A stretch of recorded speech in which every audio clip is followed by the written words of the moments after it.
శ్రీ విమాన వెంకటేశ్వర స్వామి వృత్తాంతం గురించి తెలుసుకుందాం. పూర్వం శ్రీ స్వామివారు భూలోకానికి ఈ ఆనంద నిలయ విమానంలోనే విచ్చేసి విమానంలో ఆసీనులై దేవతలు మహర్షులకి తమ దర్శన భాగ్యం అనుగ్రహించేవారు.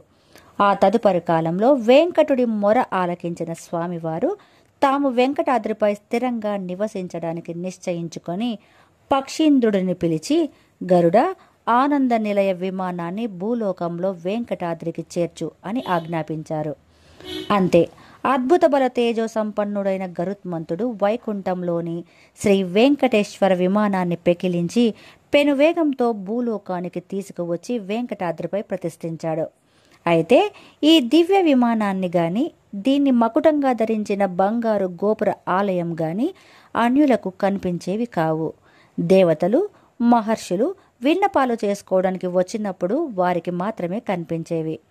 విమానం, దానిలో శ్రీనివాస వెంకటేశ్వర స్వామి, శ్రీ విమాన వెంకటేశ్వర స్వామి దర్శనమిచ్చేవారు.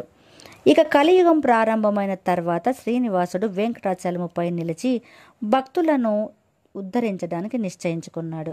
అందుకే భృగు మహర్షిని ప్రేరేపించి నాటకమాడి వైకుంఠం వదిలి వెంకటాచలం చేరారు.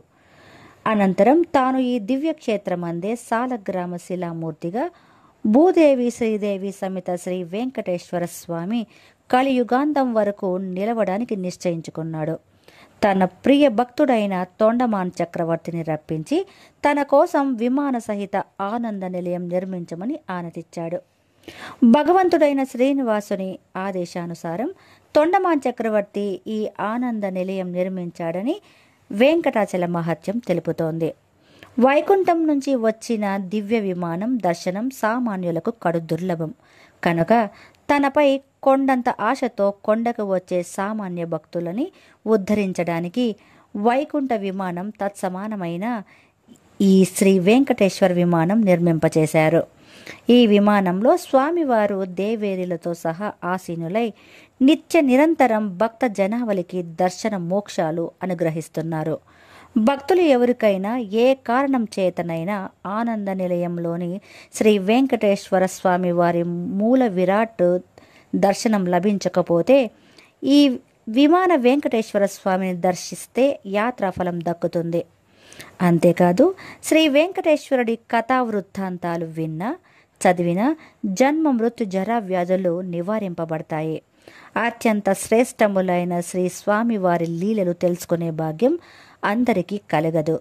గొప్ప సుకృతం గల వారికే ఈ శ్రీ వెంకటేశ్వర స్వామి మహత్యం తెలుసుకునే అదృష్టం లభిస్తుంది.